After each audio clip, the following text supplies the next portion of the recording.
ରଚନା ଶୁଣେଇବି। ଯେମିତି ଆଜି ସକାଳର ସତ୍ସଙ୍ଗ ଥିଲା, ଭଜନ କରୋ ଉସ ରବଦା जो दाता है कुल सबदा। ଆଉ ସିଏ ଦାତା, ଯେ ସମସ୍ତଙ୍କର ଦାତା, ସବୁରି ପାଳନହାର, ତାହେଲେ ସେଇ ପରମାତ୍ମା କିଏ? ଏବେ ତାଙ୍କର ପରିଚୟ ଆପଣ ଜାଣିବା ଦରକାର। ଯେବେ ଯାଏ ଆପଣ ସୃଷ୍ଟି ରଚନା ସହ ପରିଚିତ ନ ହେବେ, ସେବେ ଯାଏ ଆପଣ କୌଣସି ସଦ୍ଗ୍ରନ୍ଥକୁ, ପରମେଶ୍ୱର କବୀରଜୀଙ୍କ ବାଣୀକୁ କିମ୍ବା ପରମାତ୍ମା ପରିଚିତ ଯେତେ ସନ୍ଥ ଅଛନ୍ତି ତାଙ୍କର ଅମର ବାଣୀକୁ ଆପଣ ବୁଝିପାରିବେନି, ତାହାର ଅନର୍ଥ ହିଁ କରିପାରିବେ। ତେବେ ଆପଣଙ୍କୁ ପରମାତ୍ମାଙ୍କ ସେଇ ମାଷ୍ଟର କିର ଜ୍ଞାନ କରାଇବା, ମାଷ୍ଟର କିର ଅର୍ଥ ମୁଖ୍ୟ ଚାବି, ସୃଷ୍ଟି ରଚନା, ପରମାତ୍ମାଙ୍କୁ ଚିହ୍ନିବା ପାଇଁ ଗୋଟେ ମାଷ୍ଟର କି ଅଛି। ଆଜିଠାରୁ 600 ବର୍ଷ ପୂର୍ବେ ପରମାତ୍ମା ଆସିଥିଲେ। ଆଉ ସେଇ ସମୟରେ ଏହି ଜ୍ଞାନ ପ୍ରଦାନ କରୁଥିଲେ, ଉଚ୍ଚାରଣ କରୁଥିଲେ, ନିଜର ଅମୃତବାଣୀ ଦ୍ୱାରା କହୁଥିଲେ, ଯାହାକୁ ଆଦରଣୀୟ ଧରମଦାସ ଜି ଲିପିବଦ୍ଧ କରିଥିଲେ, ଲେଖିଥିଲେ। ଆଉ ସେଇ ଲେଖା ଆଜି ଆମ ପାଖରେ ପବିତ୍ର କବୀର ସାଗର ଜୀର ଭିତରେ, ପବିତ୍ର କବୀରଜୀଙ୍କ ପ୍ରତ୍ୟକ୍ଷ ଜ୍ଞାନରେ, ପବିତ୍ର ଶବ୍ଦାବଳୀରେ ଆମ ପାଖରେ ଉପଲବ୍ଧ ଅଛି। ଆଉ ପବିତ୍ର କବୀର ବୀଜକରେ, ଏମିତିରେ କବୀର ବୀଜକରେ କବୀର ସାଗରରୁ ହିଁ ନିକ୍ଷେତ ଗୋଟିଏ ପୃଥକ ଭାବେ ଏକ ଗ୍ରନ୍ଥ ସେ ବାଣୀରୁ ବାଛି କରି କରିଛନ୍ତି। ତେବେ ସେ ପରମାତ୍ମା ନିଜେ ଆସିକରି ଜ୍ଞାନ ଦେଇଥିଲେ। ଆଉ ସେତିକି ବେଳେ ପରମେଶ୍ୱର ନିଜେ ଆସି କହୁଥିଲେ ଯେ ତୁମେ ଯେଉଁ ପ୍ରଭୁମାନଙ୍କର ପୂଜା କରୁଅଛ, ଶ୍ରୀ ବ୍ରହ୍ମା ରଜଗୁଣ, ଶ୍ରୀ ବିଷ୍ଣୁ ସତଗୁଣ, ଶ୍ରୀ ଶିବଜୀ ତମୋଗୁଣ, ଇଏମାନେ ନାଶବାନ ଅଟନ୍ତି। ଏହାଙ୍କର ଜନ୍ମ ମୃତ୍ୟୁ ହେଇଥାଏ। ଇଏ ସମର୍ଥ ପରମାତ୍ମା ନୁହନ୍ତି। ଇଏ କେବଳ ଆପଣଙ୍କୁ ନିଜର କଲାକର୍ମ ହିଁ ଦେଇପାରନ୍ତି। ସେଥିରେ କିଛି ପରିବର୍ତ୍ତନ ଏଇ ପ୍ରଭୁମାନେ କରିପାରିବେ ନାହିଁ। ତାଙ୍କର ମଧ୍ୟ ବିନାଶ ହେବ, ଆଉ ତାଙ୍କର ଆଶ୍ରିତ ପ୍ରାଣୀ ମଧ୍ୟ ବିନାଶକୁ ପ୍ରାପ୍ତ ହେବ। ତାହେଲେ ଇଏ ପୂର୍ଣ୍ଣ ମୋକ୍ଷ ହେଲା ନାହିଁ। ଆଉ ଗୀତାଜୀ ଅଧ୍ୟାୟ ନମ୍ବର 15 ଶ୍ଲୋକ 16ରେ ଦୁଇ ପୁରୁଷ କହିଲେ, କ୍ଷର ପୁରୁଷ ଇଏ ବ୍ରହ୍ମ ଅଟନ୍ତି, ଏହାକୁ କ୍ଷର ବ୍ରହ୍ମ ମଧ୍ୟ କୁହନ୍ତି, କାଳରୂପୀ ବ୍ରହ୍ମ ମଧ୍ୟ ୟାଙ୍କୁ କୁହନ୍ତି। ଆଉ ଅକ୍ଷର ପୁରୁଷ ଇଏ ପରମ ବ୍ରହ୍ମ ବୋଲାନ୍ତି। ଏ ଦୁଇଟି ଯାକ ପୁରୁଷ ନାଶବାନ, ଦୁଇ ଭଗବାନ ନାଶବାନ ଅଟନ୍ତି ପ୍ରଭୁ। ଆଉ ୟାଙ୍କ ଅନ୍ତର୍ଗତ ଯେତେ ସବୁ ପ୍ରାଣୀ ଅଛନ୍ତି ସେମାନେ ମଧ୍ୟ ନାଶବାନ। କେବଳ ଆତ୍ମା ତ କାହାର ମଧ୍ୟ ମରେ ନାହିଁ, କୁକୁରର ମଧ୍ୟ ମରେନି। ଗୀତାଜୀ ଅଧ୍ୟାୟ ନମ୍ବର 15ରେ ଶ୍ଲୋକ ନମ୍ବର 17ରେ କହିଲେ ଯେ ଉତ୍ତମ ପୁରୁଷ ତୁ ଅନ୍ୟ ପରମାତ୍ମା ଇତି ଉଦ୍ଧାରତେ। ଇଏ ଶ୍ରେଷ୍ଠ ପରମାତ୍ମା। ବାସ୍ତବରେ ଭଗବାନ ତ ଆଉ କେହି ଜଣେ ଯାହାଙ୍କୁ ପରମାତ୍ମା କୁହନ୍ତି, ଯିଏ ପରମାତ୍ମା ବୋଲାନ୍ତି। ଆଉ ସେ ହିଁ ତିନି ଲୋକରେ ପ୍ରବେଶ କରି ସଭିଙ୍କୁ ପାଳନ ପୋଷଣ କରନ୍ତି। ସେ ଅବିନାଶୀ ପରମେଶ୍ୱର ଅଟନ୍ତି। ସେ ସମୟରେ ଏଇ ନକଲି ଗୁରୁମାନେ, ନକଲି ବ୍ରାହ୍ମଣମାନେ, ବ୍ରାହ୍ମଣର ଅର୍ଥ ଏଠାରେ କୌଣସି ଜାତି ବିଶେଷ ନୁହନ୍ତି, ପୁଣ୍ୟାତ୍ମା ମାନେ, ब्राह्मण सोए जो ब्रह्म पहचाने, पंडित सोए जो पिंड की जाने। जेमिति पूर्वे क्यों वेद थिला, बहुत भल वेद थिला। वेद थिला शिरा प्रशिरा नाड़ी देखी रोग जानी नउथिले, औषध मध्य देई दउथिले, रोगी सुस्थ भी ही जाउथिला। धीरे धीरे ताहार प्रसिद्धि प्रसारित हैला। एहाकु गोटे दुईटा पीढ़ी जाए वेदर कार्य करुथिले। एहा परे सेई तम अनुसारे वेदर काम करिबा छाड़ी देई अन्य कार्य भी करुथिले। तथापि से माने निज ना पूर्वर वैद्य भी लिखुथिले, जेमिति राजसिंह वैद्य। आउ से दुकान भी खोली दिले पहर दिन। धरम सिंह वैद्य बिल्डिंग सेट नउची, और सी भी वैद्य लिखुची। जने टायर पंक्चर करुची, सी मध्य लिखुची कृपाराम वैद्य। जांकर अनेक पूर्वजत थिले वैद्य, एबे तांकर वैद्य नाही, से माने केवल डाक ना करिदेले सरनेम। एपरी जो ब्राह्मण पंडित जी वर्तमान अच्छा से ब्राह्मण नुहति केवल ब्राह्मण लिखबारे लगी से लिखुंट शर्मा और पंडित ये सी पंडित ब्राह्मण नुहति ये क्रिया करती कहीं चाष करुच्ची तेरे ब्राह्मण सी भी लिखुची कहीं अच्छे अन्य दुकान खोली रखी तेरे सी भी पंडित जी लिखुची तबे ये पंडित नुहति से माने तो से वैद्यवाड़ी परंपरा लिखबारे लगिगले। मोर पूज्य गुरुदेव जी यही ब्राह्मण परंपरा सह संबंध रखुले। सांसारिक शब्द रे कहले तो से ब्राह्मण थिले पंडित थिले। ग्राम पेनाथ बांसवाड़ा जिला भिवानी भिवानी रु दादरी रोड रो ऊपर दादरी रु 10 किलोमीटर पूर्वर जीवा समय भिवानी रु जीवा समय राइट हैंड रे गोटे बड़ा पेंताबास ग्राम अच्छी सड़क रु जहाँ 1.5 किलोमीटर भीतर को आओ मेन रोड रो तबे सेठारे मोर पूज्य गुरुदेव जी जन्म होता। से 16 वर्ष बयस घर त्याग करी परमात्मा प्राप्ति पाई घर त्याग करी चली जाइथिले। परे तांको कबीरपंथी संत मिलीगले। आ मोर दादा गुरुजी थिले माने मोर पूज्य गुरुदेव जी पूज्य गुरुदेव से ग्राम छावला दिल्ली रे छावला ग्राम से जाट थिले। आउ सीए मध्य काशी विद्यापीठ रु शिक्षा ग्रहण करनेले सी घर छाड़ी चली जाइथिले 15-16 वर्ष बयस रु। तांकर गुरुदेव जी मोर दादा गुरुदेव जी गुरुदेव तांकु शिक्षित करैथिले से 4टी विषय आचार्य हो जाइथिले। आउ से जाट होइथिले भी निजर जो पदवी लिखुथिले निजर डिग्री लिखुथिले से पंडित चिदानंद। आज तांकर आश्रम अच्छी डिस्ट्रिक्ट सोनीपत खरखोदा पाखरे एक गोपालपुर ग्राम रे मोर पूज्य गुरुदेव माने मोर दादा गुरुदेव जी आश्रम अच्छी। आउ ता उपरे लिखा है बड़ अक्षर रे पंडित चिदानंद जी आश्रम माने से जाट होइथिले भी पंडित लिखुथिले। आ मो गुरुजी ब्राह्मण है भी ब्राह्मण नुहे संत बोली लिखुथिले स्वामी लिखुथिले। से कहते जे मु ब्राह्मण नुहे मु हूँ संत। तबे एठारे ब्राह्मण पंडित ताको कहती जे गुरु पद द्वारा आउ एमिति जे शिक्षा ग्रहण करनी एमिति भी परमात्मा को डेफिनेशन बतैली पंडित सोए जो पिंड की जाने ब्राह्मण सोए जो भगवान पहचाने। से ब्राह्मण होता है तबे आमे ब्राह्मण हो गले आमे भी पंडित हो गले कहीं आमे पाई गले से भगवान को खोजी पाइले चिन्ह नेले से मालिक को। तबे एबे हमको एथिपाई डिफाइन करने को पड़ुची जे कहीं पछ को हटि न जाऊ अधारू जे ये तो ब्राह्मण मान को निर्बोध कहूची।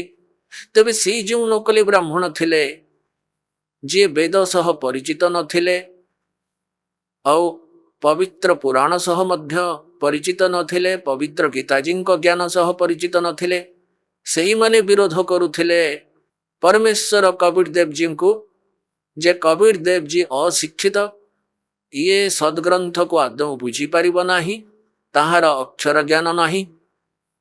जो कारण पाई ये ब्रह्मा विष्णु महेश को अपमानित करुची आमर देवता को हीन बोली कहूची तांको नाशवान बतौची ये निकम्मा व्यक्ति ता कथा केबे शुणंतु नाही। आ पूरा हिंदू समाज रे कबीर परमेश्वर जींकर अनेक विरोध करईदेला आहरी भी बहुत किसी अपप्रचार ता सहित जोड़ीदेला। उद्देश्य तंकर ये थिला जे केही भी कबीर जी पाखक जेपरि चली न जाए आ कबीर जी निकट को चली जिबे जदि तबे तुम दुकान बंद हो जीव। आ परमात्मा 600 वर्ष पूर्वे कहूथिले धर्मदास ये जग बोराना कोई न जाने पद निर्वाणा यही कारण मैं कथा पसारा सबसे कहिए एक राम नियारा। निजर स्नेहर आत्मा धर्मदास जी को परमेश्वर कबीर देव जी 600 वर्ष पूर्वे यह कहूथिले जे हे धर्मदास ए पूरा समाज पूरा विश्व विचलित होउची कहारी को मध्य मोक्ष मार्गर ज्ञान नाही केही जानती नहीं मुक्तिर पद तेहि कारण मु कथा प्रसार कले जगत को कुह गोटिए राम नियारा। एही ज्ञान जगत रे जीव शुणिले सबु जीवंकर ब्रह्मनाश हेब। एबे मु तुमको कहूची चेताई त्रिदेवंकर उत्पत्ति भाई। जने धर्मदास नामक बहुत बड़ श्रद्धालु थिले आउ तांकर पवित्र हिंदू धर्म रे जन्म होइथिला। जो कारणरू से श्री ब्रह्माजी श्री विष्णुजी श्री शिवजी दृढ़ पूजारी थिले। ब्रह्माजी पूजा तो कहीं करती नहीं किंतु श्री विष्णुजी से दृढ़ पूजारी थिले। भगवान शंकर को मध्य समान दृष्टि रे देखुथिले जेपरी आमे सबु हिंदू एमिति करुथिले। आउ एमिति भी से गुरु मध्य धारण करी रखिथिले रूपदास जी। हमर रूपदास गुरुदेव जी बतई मार्ग अनुसार से हरे कृष्ण हरे राम जप करुथिले। राधे राधे श्याम मिला दे सीताराम राधे श्याम। आओ ओम नमः शिवाय ओम भगवते वासुदेवाय नमः एव नमः। ये जाने केते नम बने की रखचंती समान यही सब से जप करुथिले। तेणु परमात्मा निजर लीला अनुसारे निजर महिमा मुताबक जहा लीला करती जहा विषय वेद साक्षी दियंती सही परमात्मा।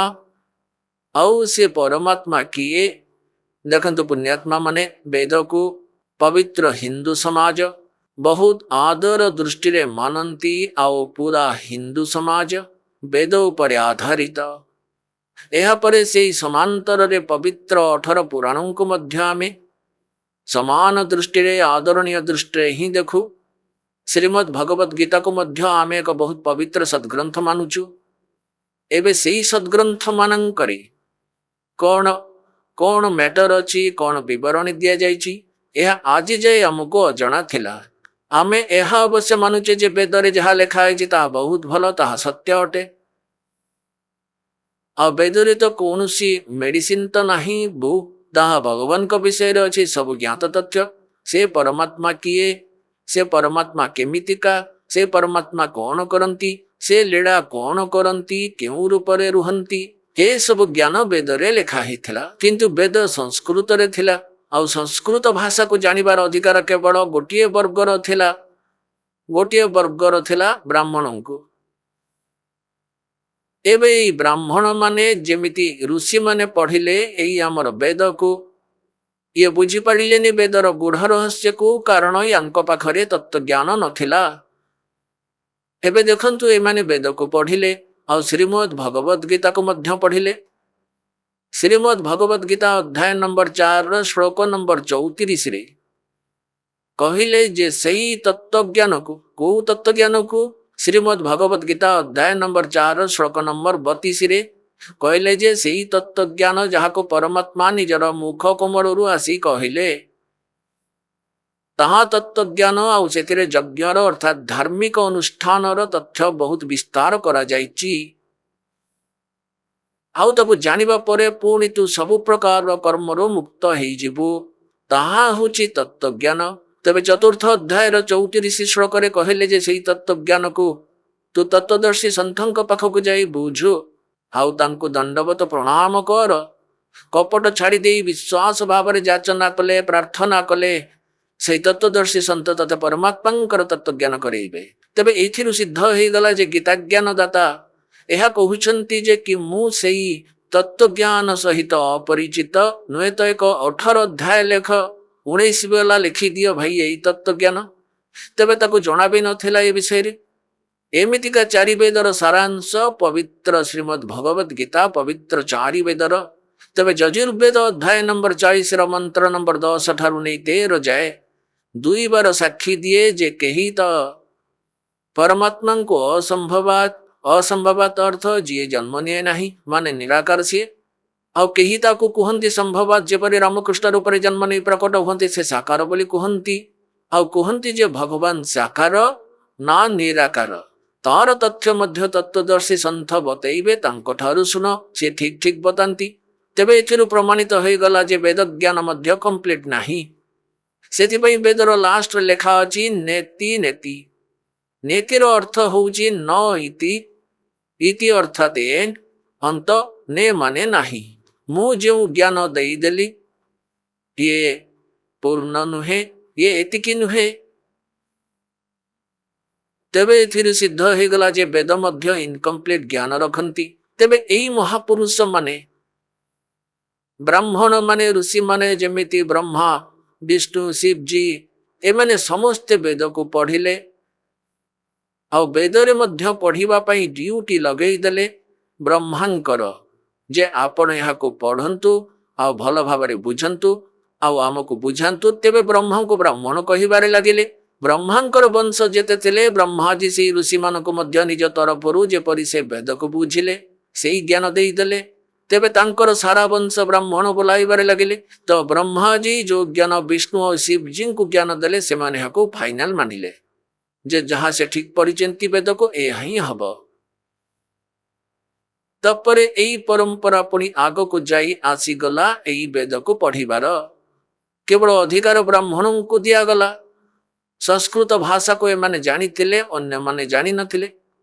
एबे किछि समय पूर्व भी आम भारत वर्षर संस्कृत पढ़िबार अधिकार केवल ब्राह्मणंकर थिला। आउ अन्य जातिर कौनसी भी व्यक्ति संस्कृत को पढ़ी पारु नथिले। भारत वर्षर गोटे काशी विद्यापीठ रही।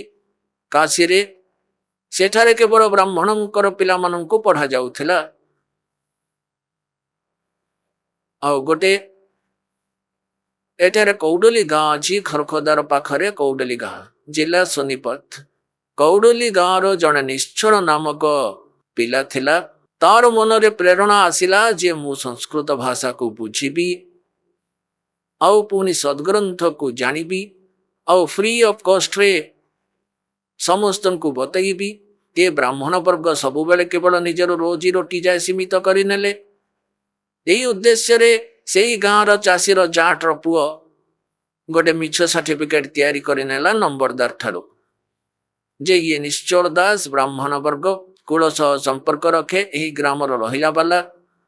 आउ से बने करी चली गला। काशी विद्यापीठ रे प्रवेश पाई गला। सेठारे से जाई विद्या ग्रहण कला।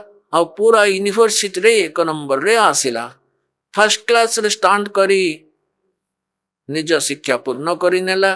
जेतबेले से जीवा को बाहरिला तेबे से काशी विद्यापीठ रो आचार्यंकर एक कन्या विवाह योग्य हो जाइथिला। एबे से माने जेमिति आजिकाली विद्या केवल लोके रोजी रोटी पाई उद्देश्य रखे करी ग्रहण करुचंती। जेपरी कोनोसी डाक्टर लाइन रे चली जाए रोजी रोटी पाई, इंजीनियरिंग लाइन रे चली जाए रोजी रोटी पाई, अध्यापक लाइन रे केही कोर्स करे रोजी रोटी पाई। तो एही बोली विद्या को से समय प्रयोग करुथले ब्राह्मण वर्गर। ये थिला भल विद्वान पिला आ खूब धन रोजगार करिवो। बढ़िया कहि पारुची, संस्कृत बहुत भल कहि पारुची। हाँ आउ धनी लोकन को मूर्ख बने खूब धन कमेइबो, मो झियो को सुखरे रखिबो। आ जो निश्चल नारे पिलाटी थिला सी कहिला जे प्रिंसिपल जी एबे मते आशीर्वाद दियंतु, आपन को पिला निज क्षेत्र में सफल हेउ। तापरे सी कहिले जे बेटा कौन तू मते गुरु दक्षिणा दबु नहीं कि? सेही प्रिंसिपल कहिले मुख्य आचार्य निश्चल कहिला आज्ञा गुरुदेव मु आपन को कौन दे परिबी? जहाँ आपनकर आज्ञा हबो कहंतु। कहले भाई तू वचनबद्ध हो जा, काले तू अमंग हबो वचनबद्ध हो जा। कहले जे मु मो कन्यार विवाह तो साथे रे करबा के चाहूची, मो ना करिबुनी। एबे एइठी फसी गला धर्म संकट रे जे काली तो जना पड़ी जीवो घरे पिटिबे मते आउ सारा समाज विरोध करिबो मोर, हे ब्राह्मण वर्ग विरोधी होई जिवे। तबे ताकू सत कहि दबाकू पड़िला जे प्रिंसिपल जी मो कथा को सुनंतु। से पूरा कहानी कहि दला जे मु होची चसार पुओ जाठर, मु ब्राह्मण नुहे। आउ मु मिछ सर्टिफिकेट बनै एथि पई जरूरी भाबिली जे मो संस्कृत पढ़िबा चाहूली। आउ ए सब सद्ग्रंथर बुढ़ रहस्य को बुझी करी वेद को लोकों को फ्री ऑफ कॉस्ट रे सेवा दबा को चाहूली। मो विवाह मध्य करबा को चाहू नथिली। मो फ्री ऑफ कॉस्ट सेवा करी मु एई उद्देश्य रे एठारे शिक्षा ग्रहण करने को आसी मु ब्राह्मण नुहे। तापर से प्रिंसिपल रागरे लाल पड़ी गले। से अनेक भल मंद शुणेले अभिशाप देदेले आ वचन नहीं गले जे वचनबद्ध हो जे संस्कृत भाषा रे ना कौन से प्रवचन करिबु आउ ना किछि लेखन कार्य करिबु। से कहला ठीक अछि गुरुजी जेपरि आपण कहिबे। एबे यहाँ बाद निश्चल दास जी दादू पंथरे जाई करी दीक्षा ग्रहण करिनेले। आदरणीय दादू साहेब जी को परमेश्वर कबीर देव जी आसी मिली पूर्ण परमात्मा 7 वर्षर दादू जी थिले से परमात्मा को भेटी थिले। तांको सह भगवान को विषय चर्चा कले बहुत इंटरेस्ट देखेले। से पुण्यात्मा थिले पूर्व संस्कार थिला। तेबे दादू साहेब जी एकदम प्रभावित हो गले। पाद धरी पकैले प्रभु आपण को कथारे बड़ आनंद लगुच मते भगवान देखंतु सत लोक को नहीं करी गले तांको आत्मा को बेहोश हो गले अचेत हो गले तांकर शरीर रहिलानी आत्मा नथिला सेथिरे शरीर को जीवित रखिले हेले जेपरी कोमारी हुए सेमिति करिदेले। घर लोक जानी पारिले जंगल रे बाहरे पिलाटी थाए उठेई आनी घरे रखिले। 3 दिन जाए नाड़ी धरी देखुतांती नाड़ी चालू थाए पिलाटी अचेत थाए। तृतीय दिन 3 दिन 3 राति सही परि रहिला पुणी परमात्मा सब ऊपर ब्रह्मांड देखई सारी छाड़ी दे गले। तापरे दादू साहेब जी छिड़ा हेले चाहिए तेबे ऊपर जहाँ देखी सब किछि परमात्मा जहाँ तांको भितर ज्ञान फीड कर देइथिले परमात्मांकर महिमा से कहवा आरंभ कर देइथिले। या पर तांकर बहुत बड़ पंथ बनी सारितला सेही समुदाय रे। आउ से निश्चल दास दीक्षा नेले आउ तापरे आम भली मध्य से वेद को तो पढ़िले अवश्य किंतु लेखिले नहीं संस्कृत रे। सी पुणी सन्थ भाषा रे जेपरी सन्थंक भाषा दोहा शब्दावली थाए सेही परि से गोटे निश्चल ग्रंथ बनैले। आउ से निश्चल ग्रंथ रे मध्य से सारांश नथिला तांको पाखरे। दासर कहिबार अर्थ या जे मु खूब पढ़िछि तांकर अध्ययन करिछि समस्त सद्ग्रंथर जे तांकर से निश्चल ग्रंथ रे मध्य किछि भी ज्ञान नाही वेद और गीतार। जेपरी साधारण ब्राह्मण वर्ग हुआ ई बकंती से परि से बके रखिथिला कारण संस्कृत को पढ़िले से जाट पढ़ू कि ब्राह्मण पढ़ू से सद्ग्रंथरु किछि भी ग्रहण करि परिबा नाही। जेबे जाय आमे ए सृष्टि रचना सह परिचित न हबा कहीं ना वेद रे कंप्लीट ज्ञान नाही श्रीमद् भगवत गीता रे मध्य कंप्लीट ज्ञान नाही। एबे आमे से प्रश्न ऊपर को आसीबा। तेबे से समय ये एक विशेष ताहा थिला जे एई ऋषि माने ब्राह्मण माने ब्रह्माजी ठारू जेउ भली ज्ञान ग्रहण करथिले तारी आधार रे वक्ता बनी करी 18 पुराण गढ़ी देले। ये 18 पुराण सब एका ज्ञान पुणी किछि तो ब्रह्मा ठारू ग्रहण करथिबा ज्ञान किछि निजर अनुभव कहा ठारू एटू चटू सुनैले सुनैले ताहार अन्य एक राइटर वक्ता निज निजर माने ताहा करिदेले पुराण बनई देले। ए सबुर केवल राइटर जणे आ वक्ता आउ किए पुराणर राइटर तार वेदव्यास से राइटर तो पवित्र 4 वेदर मध्य वेदव्यास हेले Vedavyasa is not writer of Veda. एमिति भी जणे लेखक थांती जे निजे बनै करी लेखे हेले सी केवल जणे कॉपी राइटर थिले बुझिबा को हबो। जणे कॉपी राइटर वेदर किंतु वेदर वक्ता पूर्ण परमात्मा अटंती आउ से निज पिलामानंक पाखरे ज्ञान पहुंचेबा पाई एई 5 वेद को एई ब्रह्मांक अंतःकरण रे फीड कर देइथिले क्षर पुरुषर कालर आउ पुणी तार समय निर्धारित कर देइथिला निज नियम रे यहाँ पर निज को निजे ताहार श्वासरु से बाहरी आसीथिले। एई काल भगवान को निश्वासरु ए 5 वेद आपे आपे बाहर को आसीथिले जेपरी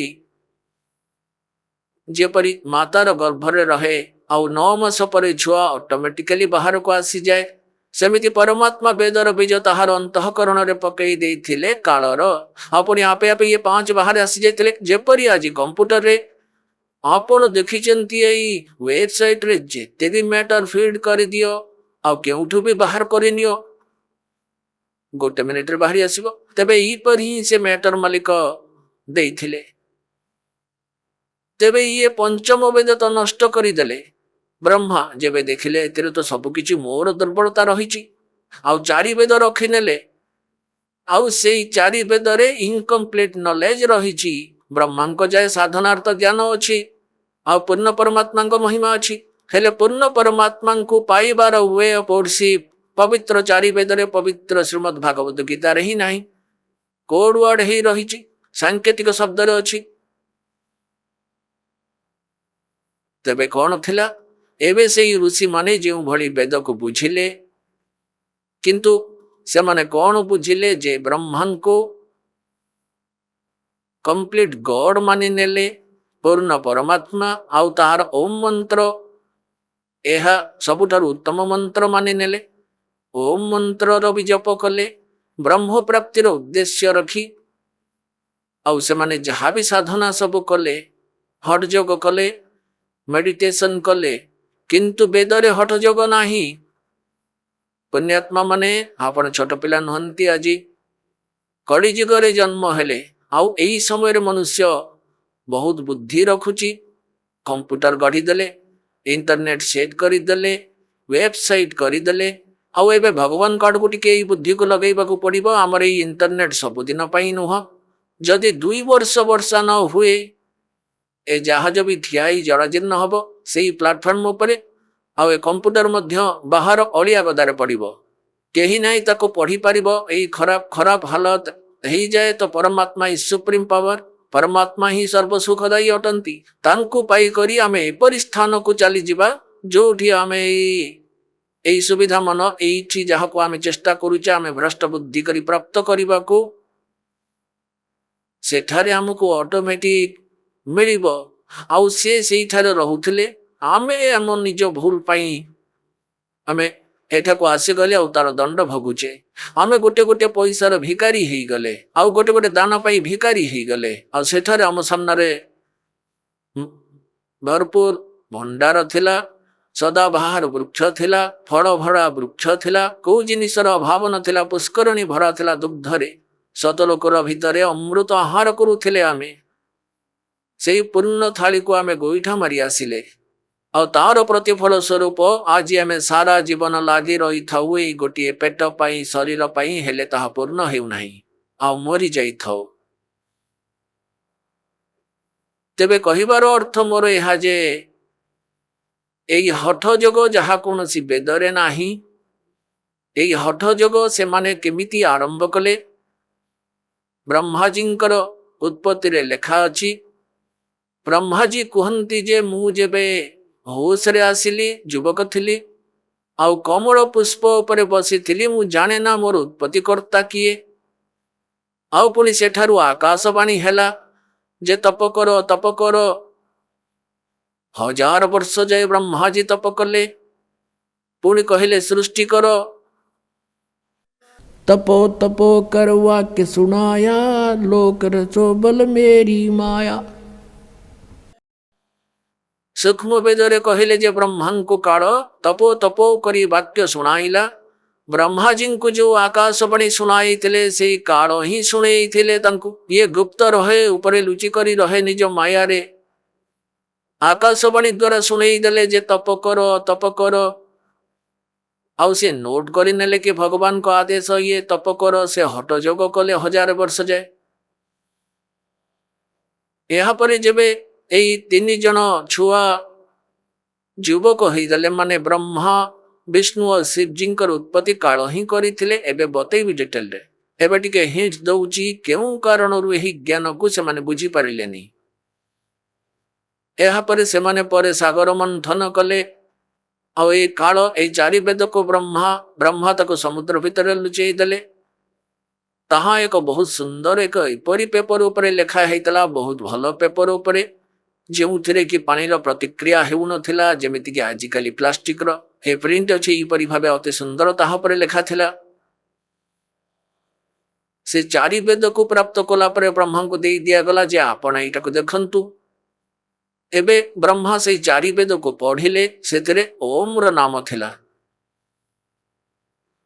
आ ओम नाम को पूर्ण परमात्मा मानि करी आ ब्रह्मा को कंप्लीट गॉड मानि करी से वेदर निष्कर्ष एया बाहर कले जे ओम मंत्र अच्छी नथिंग एल्स आउ ब्रह्म परमात्मा ये सब किछि सत्य। एबे एठी ब्रह्मंक बुद्धि स्लीप करी गला यजुर्वेदर 40 अध्यायर 10, 11, 12 आउ 13, 40 श्लोक भितरे गोटे निर्णायक ज्ञान देले जे कही तो अच्छी परमात्मा को असंभवात माने जन्म हुंतिनी उत्पन्न हुंतिनी ताहा निराकार आउ कही ताहांको संभवात माने उत्पन्न हैला वाला मानुची साकार सी निराकार यार तथ्य तत्वदर्शी संत ही कही पारिबे तांको पचार तांको ठारू सुन पुनि कहिले जे जहाको अक्षर ज्ञान हो गला ताको विद्वान कही दियंती जे अविद्या अटे ताहाको अविद्वान कहंती जहाँ पाखरे अक्षर ज्ञान नाही कहती विद्वान और अविद्वान डेफिनेशन मध्य से तत्वदर्शी संत कही पारिबे तांको ठारू सुनिले ए दास बतेइब आपन को विद्वान किए थिला वो अविद्वान किए थिला जे वेद को जाने से विद्वान अटे जे वेदर ज्ञान जानती नहीं संस्कृत भाषार विद्वान ही पारंती नहीं जे आज संस्कृत जानुची ताको इंग्लिश आसे नहीं एटी से इंग्लिश रे अविद्वान अटे तबे गोटे भाषार मास्टर हो गले विद्वान हो पारिब नाही विद्वान से बोलेब जार आध्यात्मिक ज्ञान अच्छी आउ जे परमात्मा को भल भाव जानी सारी आउ तांको पाइबार नियम जानी गले तेणु पुण्यात्मा माने जो कारण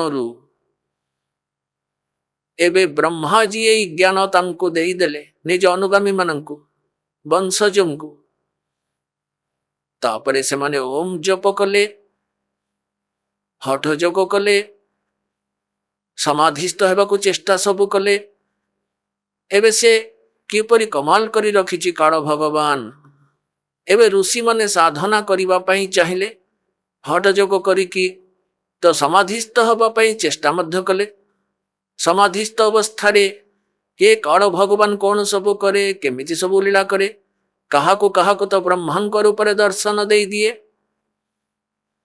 तेबे से ऋषि कहंती ई ब्रह्मा जी जी साकार सेठारे सेठी तार सामने रहुथिले आउ एई ब्रह्मा जी सुप्रीम पावर अटंती ये पूर्ण परमात्मा मोर तांकर दर्शन समाधि दशारे हिची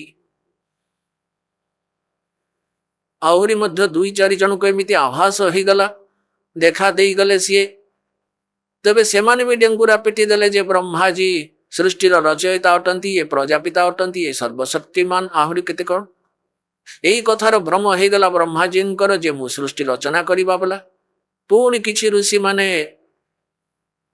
जेबे साधना कले सेमानंको दर्शन दे देले समाधि दशारे समाधि रे विष्णु जींकर उपरे सेमाने प्रचार करी देले जे ये विष्णु जी सतगुण विष्णु जी ये पूर्ण परमात्मा ये लुचेई करी बसिछंती निजकु आउ सेमाने सबु मिसी बहु जरे डेंगुरा पेटी देले चारिआडे विष्णु जींकर भ्रम हो गला जे आई एम गॉड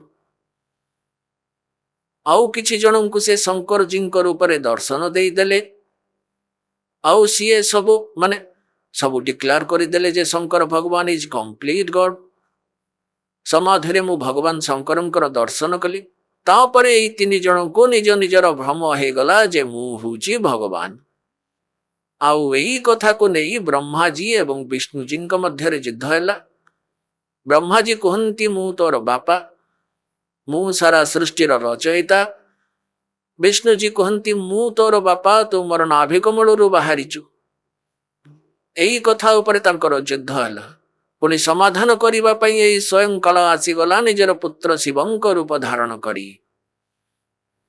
शिव पुराण भितर यार बहुत बड़ा विस्तार पूर्वक वर्णना हिची पुणी ये दुहिं को कहला जे पुत्र माने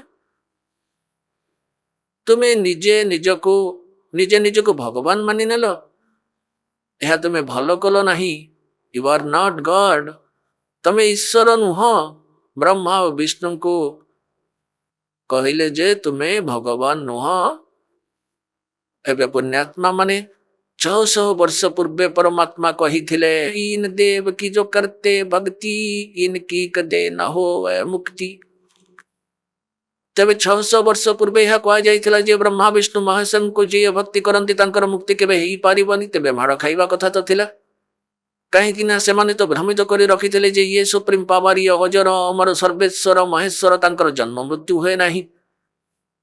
आज परमात्मा से ही बाणी सत्य है। धर्मदास ये जग पौराना कोई न जाने पद निर्वाण, निर्वाण पद मोक्ष मार्ग। यही कारण मैं कथा पसारा जग से कहिए एक राम नियारा। यही कथा जग जीव सुनावो सब जीवों का भरम नसाओ। अब मैं तुमसे कहूँ चिताई तेरे देवन की उत्पत्ति बाई। ज्ञानी सुने सो हृदय लगाई मूर्ख सुने तो समझ में न आई।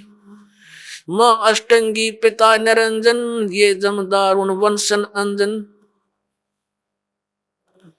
धर्मराय की ने भोग विलासा माया को रही तब आशा। तीन पुत्र अष्टंगी जाए ब्रह्मा विष्णु शिव नाम धराए। तीनों गुण का ये विस्तारा धर्मदास मैं कहूँ पुकारा। गुण तीनों की भक्ति में ये भरम पड़ो संसार। कह कबीर निज नाम बिना तुम कैसे उतरो पार।